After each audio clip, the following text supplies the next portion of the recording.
Good morning student. Online tutorial Hindi class lecture 24 में standard 5 के बच्चों का स्वागत है। बच्चों, आपने प्रीवियस लेक्चर में हिंदी लिटरेचर में अपनी पाठ्य पुस्तक का चैप्टर 2 में चिड़िया का बच्चा कहानी पढ़ रहे थे। इस कहानी में आप पढ़ रहे थे कि किस प्रकार अपने घर के आंगन की दीवार में चिड़िया को घोंसला बनाता देखकर एक बच्चा जिसका नाम अंकित है वह खुश होता है। वह चिड़िया को घोंसला बनाता देख अपनी मम्मी को बताता है तथा उसके बारे में ढेर सारा प्रश्न पूछता है। वह अपने दोस्तों को बताता है। बच्चों, आज हम लेक्चर 24 में हिंदी लिटरेचर में इसी कहानी को पढ़ेंगे। बच्चों, आपने पढ़ा था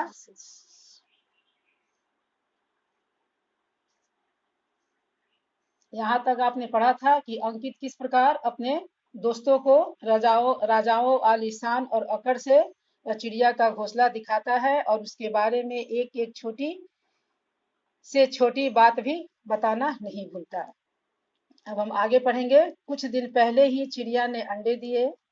अब 3-4 दिनों में से जब से चिड़िया के बच्चों की आवाजें सुनाई देने लगी है, अंकित की उत्सुकता का कोई पार ही नहीं है।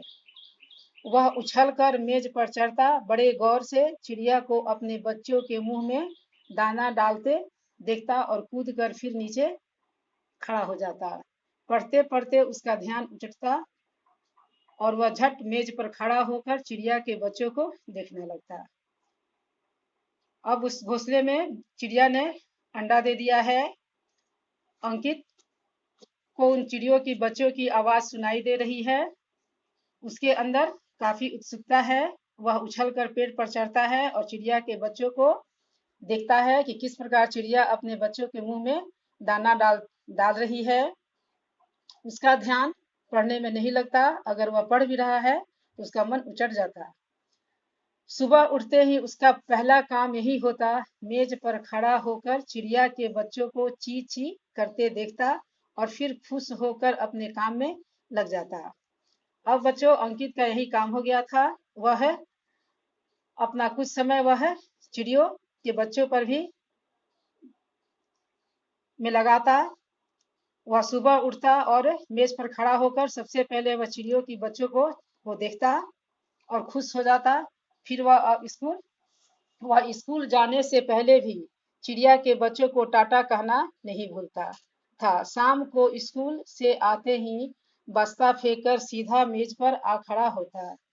चिड़िया के घोंसलों के आगे ऐसे खड़ा हो जाता मानो अभी अभी दुनिया का सबसे नया और नायाब तमाशा यही होने जा रहा है। अंकित चूंकि छोटा बच्चा था, उसे चिड़ियों के बच्चों को इस प्रकार देखकर उसे आश्चर्य हो रहा था। इसीलिए वह उसके अंदर काफी जिज्ञासा थी।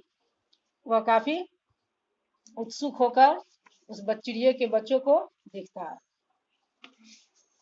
मम्मी कई बार खिंच जाती, इतने उतावले मत हो अंकित, देखना किसी दिन चिड़िया के बच्चों को हाथ लगाओगे तो वह चिड़िया इन्हें यहीं छोड़ जाएगी।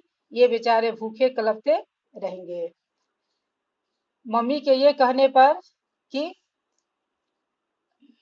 बच्चों, तुम चिड़िया के बच्चों को मत छूना, नहीं तो वह इन्हें छोड़कर भाग जाएगी, चली जाएगी। इस डर से अंकित डर गया और वह चिड़िया के बच्चों को हाथ नहीं लगाता, लेकिन उन्हें बार बार देखने की उत्सुकता को रोक नहीं पाता। लेकिन आज तो कुछ ऐसी अजीब हालत हो गई कि उसकी समझ में नहीं आ रहा था कि वह क्या करे क्या नहीं। यहाँ तक कि उसे तो इतना भी समझ नहीं आ रहा था कि इस घटना से उसे खुश होना चाहिए या दुखी। असल में आज अंकित की छुट्टी थी। पापा और मम्मी दोनों दफ्तर गए हुए थे। अंकित ने सोचा चलकर पीछे वाले आंगन में खेला जाए, चिड़िया के बच्चों का क्या हाल है यह भी देखा जाए। उसने मेज पर चढ़कर देखा तो जी धक से रह गया। चिड़िया के 2 बच्चों में से एक ही दिखाई दे रहा था, दूसरा कहाँ गया? कहीं चील तो झपट्टा मारकर नहीं ले गई या बिल्ली। माँ के समझाने पर अंकित चिड़िया के बच्चों को नहीं छूता, लेकिन आज उसकी मम्मी पापा दोनों दफ्तर गए हुए थे। उसके अंदर उत्सुकता हुई कि वह चिड़ियों को बच्चों को देखे, इसलिए वह मेज पर चढ़कर जब वह चिड़ियों के बच्चों को देखने गया तो उसने देखा कि उस घोंसले में दो बच्चों में से एक ही बच्चा था, दूसरा कहाँ गया। वह सोच रहा था कहीं चील झपट्टा तो नहीं मार दिया या फिर बिल्ली। इस प्रकार अंकित ने घबराकर इधर उधर देखा और उदास होकर मेज से नीचे उतर गया। बच्चों, आज आप इस क्लास में इतना ही पढ़ेंगे। नेक्स्ट क्लास में फिर इस कहानी का हम आगे का हिस्सा पढ़ेंगे। आज के लिए धन्यवाद।